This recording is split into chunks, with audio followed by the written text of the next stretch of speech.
ओम श्री सद्गुरुवे नमः। ओम नमो भगवते वासुदेवाय। अथेकविंशोऽध्यायः। भरतवंश का वर्णन। राजा रंतिदेव की कथा। श्री शुकदेव जी कहते हैं, परीक्षित, वितथ अथवा भरद्वाज का पुत्र था मन्यु। मन्यु के 5 पुत्र हुए। बृहत क्षत्र, जय, महावीर्य, नर और गर्ग।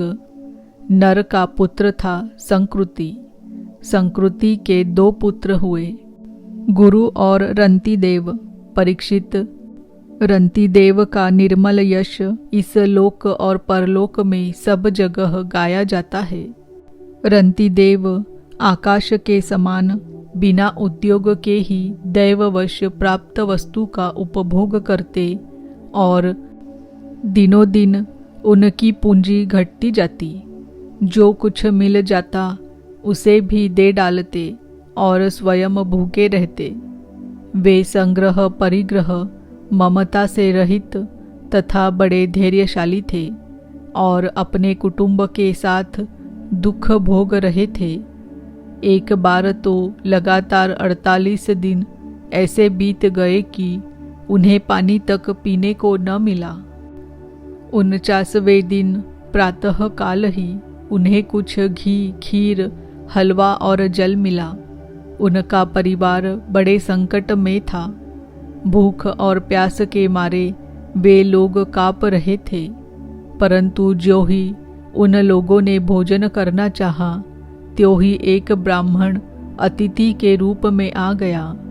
रंतिदेव सब में श्री भगवान के ही दर्शन करते थे, अतएव उन्होंने बड़ी श्रद्धा से आदर पूर्वक उसी अन्न में से ब्राह्मण को भोजन कराया।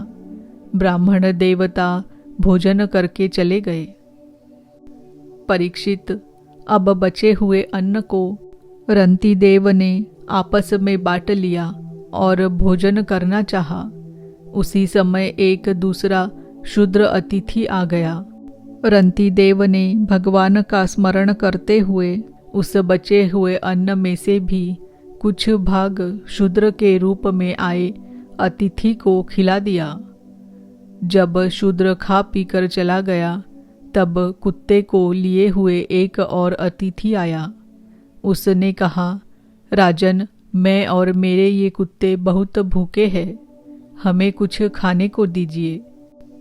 रंतिदेव ने अत्यंत आदर भाव से जो कुछ बच रहा था सब का सब उसे दे दिया और भगवन्मय होकर उन्होंने कुत्ते और कुत्तों के स्वामी के रूप में आए हुए भगवान को नमस्कार किया।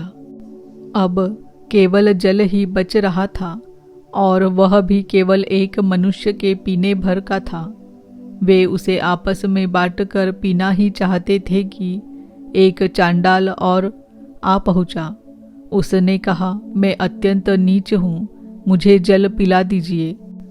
चांडाल की वह करुणापूर्ण वाणी, जिसके उच्चारण में भी वह अत्यंत कष्ट पा रहा था, सुनकर रंतिदेव दया से अत्यंत संतप्त हो उठे और ये अमृतमय वचन कहने लगे, मैं भगवान से 8 सिद्धियों से युक्त परम गति नहीं चाहता, और तो क्या मैं मोक्ष की भी कामना नहीं करता।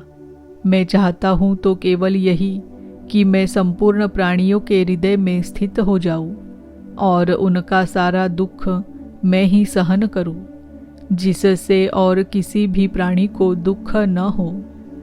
यह दीन प्राणी जल पी करके जीना चाहता था। जल दे देने से इसके जीवन की रक्षा हो गई। अब मेरी भूख प्यास की पीड़ा, शरीर की शिथिलता, दीनता, ग्लानि, शोक, विषाद और मोह, ये सब के सब जाते रहे। मैं सुखी हो गया। इस प्रकार कहकर रंतिदेव ने वह बचा हुआ जल भी उस चांडाल को दे दिया। यद्यपि जल के बिना वे स्वयं मर रहे थे, फिर भी स्वभाव से ही उनका हृदय इतना करुणापूर्ण था कि वे अपने को रोक न सके। उनके धैर्य की भी कोई सीमा है। परीक्षित, ये अतिथि वास्तव में भगवान की रची हुई माया के ही विभिन्न रूप थे। परीक्षा पूरी हो जाने पर अपने भक्तों की अभिलाषा पूर्ण करने वाले त्रिभुवन स्वामी ब्रह्मा, विष्णु और महेश तीनों उनके सामने प्रकट हो गए। रंती देव ने उनके चरणों में नमस्कार किया। उन्हें कुछ लेना तो था नहीं। भगवान की कृपा से वे आसक्ति और स्पृहा से भी रहित हो गए तथा परम प्रेममय भक्ति भाव से अपने मन को भगवान वासुदेव में तन्मय कर दिया। कुछ भी मांगा नहीं। परीक्षित, उन्हें भगवान के सिवा और किसी भी वस्तु की इच्छा तो थी नहीं। उन्होंने अपने मन को पूर्ण रूप से भगवान में लगा दिया।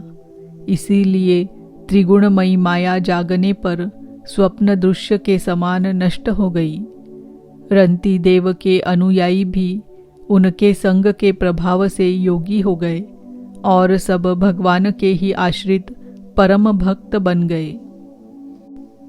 मन्युपुत्र गर्ग से शिनी और शिनी से गार्ग्य का जन्म हुआ।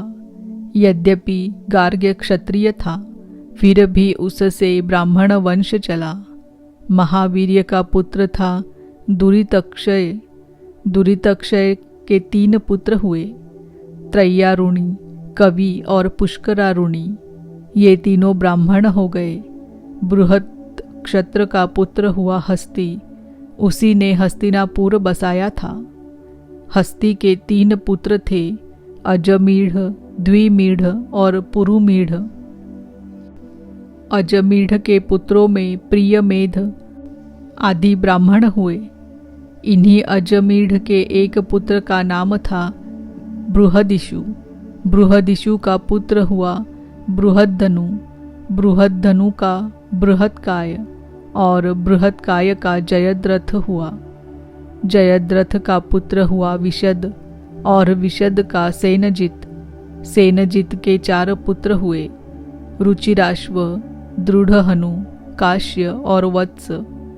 रुचिराश्व का पुत्र पार था और पार का पृथुसेन। पार के दूसरे पुत्र का नाम नीप था। उसके 100 पुत्र थे।